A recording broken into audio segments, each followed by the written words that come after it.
Can I tell you something? Even the most experienced yoga teachers get sick during class sometimes. It happens to all of us, and while it feels mortifying in the moment, it's just a blip in your teaching career. In this episode, I'll share some practical advice for handling those uncomfortable moments when you're the one having the emergency, whether it's sudden nausea, migraine, or losing your voice mid cue. I'm Sage Rountree, and this is Yoga Teacher Confidential, Secrets of Becoming a Great Yoga Teacher. Before I dive into handling your own emergencies in class, I want to remind you of something really important. It's just yoga. Sometimes we yoga teachers can get caught up in the idea that our students desperately need our class, that without us they might not experience the healing benefits of yoga, or that we're somehow responsible for their well-being in this critical way.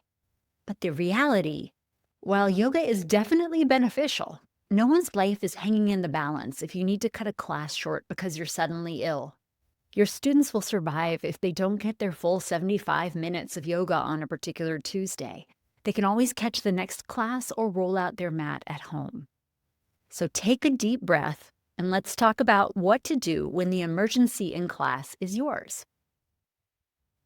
When the emergency is your own, when you are suddenly stricken mid-class with acute nausea or bowel pain or a coughing fit or a migraine, simply do your best.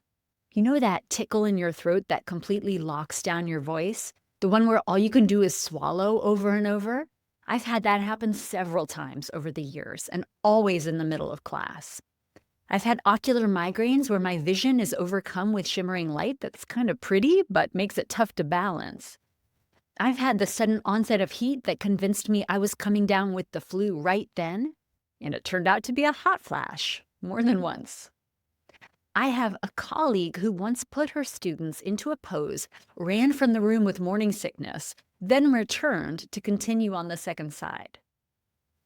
One of my teacher trainees told me they had a full-blown panic attack during their first ever class they were teaching. They put students in a child's pose and focused on their breath.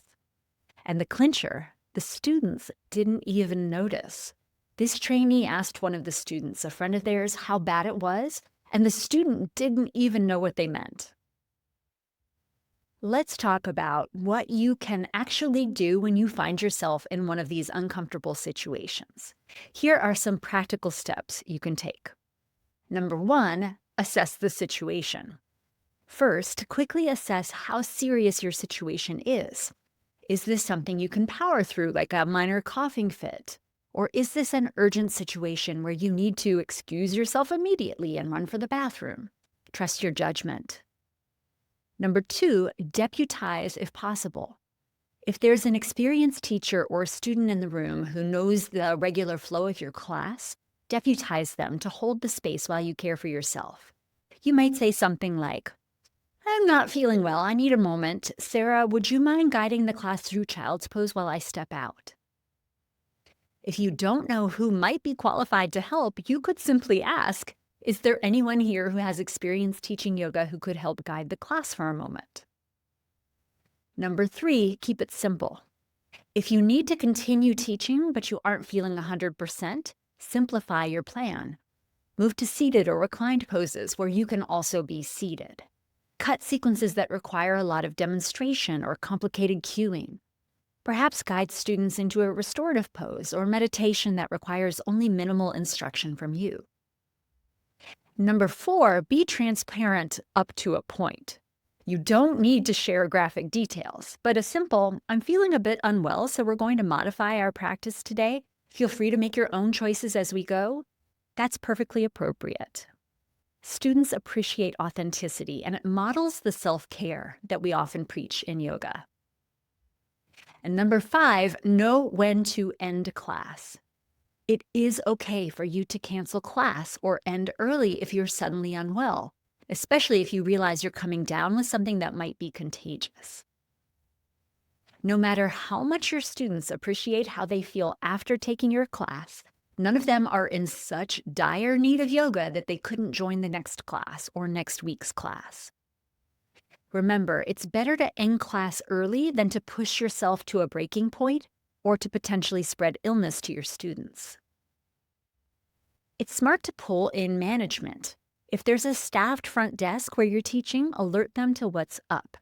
Now, this serves two purposes. They can assist you if needed, and they can help manage students' expectations and questions after class. If you're teaching in a setting without support staff, simply do the best you can. It's also a good idea to follow up with management after the fact, especially if you did have to end class early.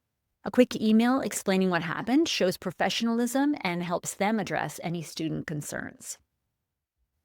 One of my favorite quotes is from then General Eisenhower.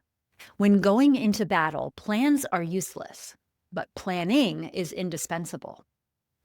Imagine a scenario in which you suddenly feel sick during class.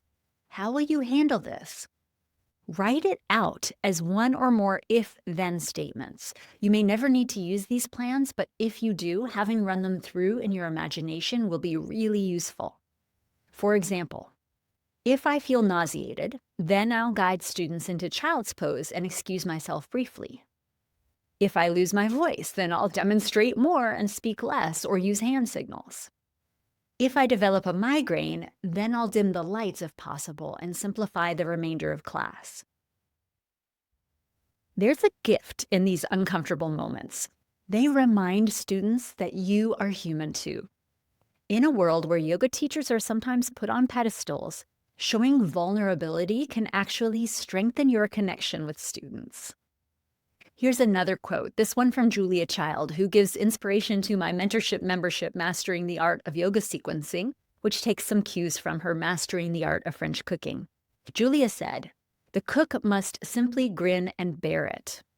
She instructed that if a dish goes wrong, you shouldn't twist yourself into knots of excuses and explanations. Such admissions only make a bad situation worse by drawing attention to your shortcomings. Similarly, don't over-apologize if you need to modify class due to illness. Handle it with grace, make the necessary adjustments, and move forward. Once the situation is resolved and you have taken a few deep breaths, send an email to your manager explaining what happened and the steps you took. This creates a record of the incident and demonstrates your professionalism in handling the situation. If you work for yourself without a manager to report to, it's still worth making some notes about what happened and what you learned from it. Remember that emergencies happen to everyone, including yoga teachers. Having a plan in place will help you handle these situations with grace, but the most important thing is to take care of yourself. The next time you face your own emergency during class, remember that you care for yourself so that you can care for others. Take a deep breath and trust that you can handle it. Your students will understand, and you'll likely find that these moments of vulnerability only strengthen your teaching in the long run. If you have stories about classes where you encountered the unexpected, bring them to The Zone. It's our free community for yoga teacher development, a virtual teacher's lounge, and now over 1,100 teachers strong. You can ask questions and swap stories there. I will be delighted to personally welcome you. Click the link in the show notes or head right to comfortzoneyoga.com. For now, I'm Sage Rountree, and this is Yoga Teacher Confidential. Thank you for listening, and I'll see you next time.